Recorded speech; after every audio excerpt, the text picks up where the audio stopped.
Você sabia que os antibióticos, um dos principais responsáveis pelo aumento de expectativa de vida da nossa população, foi descoberto ao acaso? Foi sem querer querendo. Olá, esse é um canal para você que ama biologia e também para você que odeia. Eu sou o professor Renan e você está no fantástico mundo da biologia. Desde 1877, se sabe do potencial de micro-organismos como agentes terapêuticos. Mas só em 1929, Alexander Fleming descobriu o primeiro antibiótico.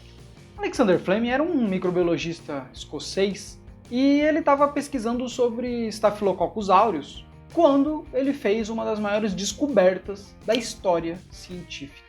Mas essa descoberta foi, na realidade, por acaso. Foi uma sequência aí, digamos, de erros ou sorte científica que levou a essa grande descoberta.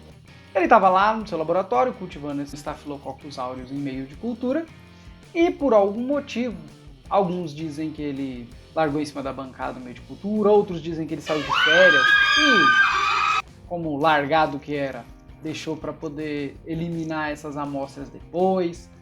Fato é que, quando ele retornou para o laboratório e observou os meios de cultura, alguma coisa lhe chamou muita atenção.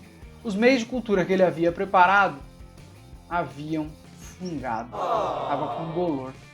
Isso mostra que ele não fez muito bem a lição de casa, né? Não trabalhou muito bem, não estava ali, não tomou os cuidados necessários.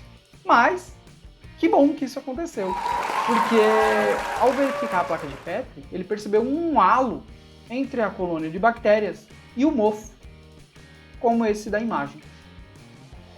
Isso chamou muito a atenção dele. Aí está a sacada do cientista também. Simplesmente, ao invés de descartar aquilo, não.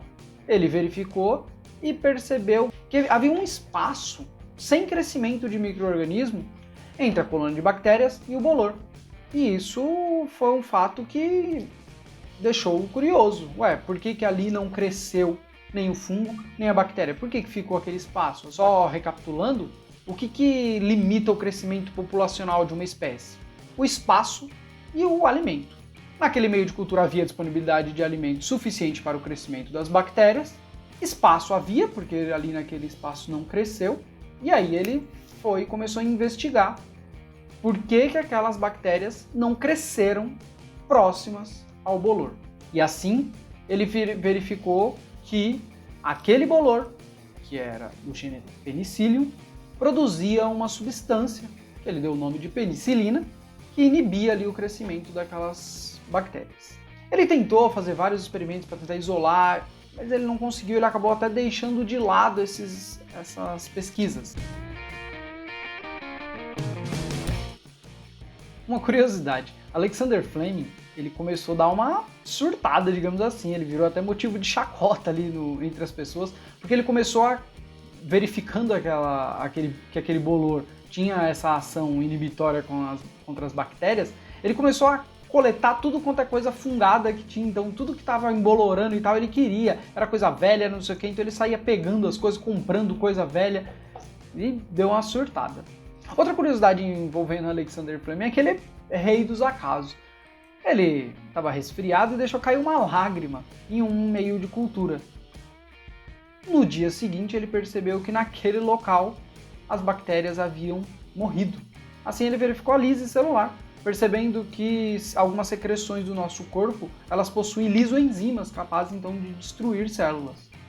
Ele tentou então usá-las como antibiótico, mas não deu certo. Um tempo depois de insistir nos estudos com a penicilina sem sucesso, ele acabou deixando de lado e se dedicou aos estudos de um outro medicamento contra a sífilis. Só que mal sabia ele que a penicilina seria eficiente contra a sífilis. Lá pelos anos de 1938, 1939, Ernest Chain e Howard Florey retomaram os estudos de Fleming. Só que agora com a ideia de injetar essa penicilina. E justamente nessa época começa a estourar ali a Segunda Guerra Mundial, estimulando ainda mais os estudos dos antibióticos, justamente para tentar combater infecções, doenças. Muitas pessoas morriam não necessariamente na guerra, mas em decorrência dela. Então vários soldados eles se feriam, voltavam, né, e acabavam morrendo nos hospitais de campanha ou mesmo em casa. Já com um antibiótico, isso poderia ser muito bem solucionado. Então, principalmente com a guerra, surgiu uma necessidade muito grande de tentar curar essas infecções. Muitas pesquisas começaram a ser fomentadas ali naquele momento. E então, em 1940, esses dois pesquisadores conseguiram desenvolver a penicilina capaz então de ser injetada na veia. Os primeiros testes foram feitos em crianças que necessitavam de menor quantidade de medicamento. Vendo o resultado positivo, eles passaram então para uma escala maior de teste. Nesse momento começou uma grande produção da penicilina. Os soldados feridos eram tratados com penicilina e se recuperavam. Isso, inclusive, foi um segredo ali entre os países aliados, contribuiu para os países aliados. Eles guardavam aquilo ali como um segredo de Estado, né, para justamente como um aliado para vencer a guerra contra os alemães. Mas a Alemanha, também na década de 30 ali, descobriu a sulfa, que é um antibiótico também.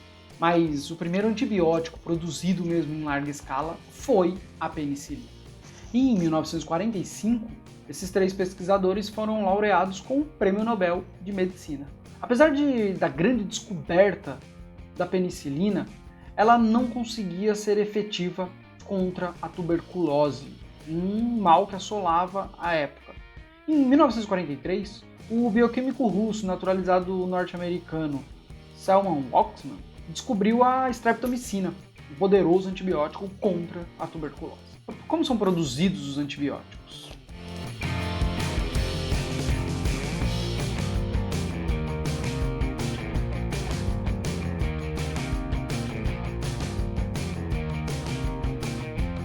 Não esqueça de curtir o vídeo aí, por favor. Siga o canal, ajude, compartilhe para os colegas. Ok? Obrigado, sucesso!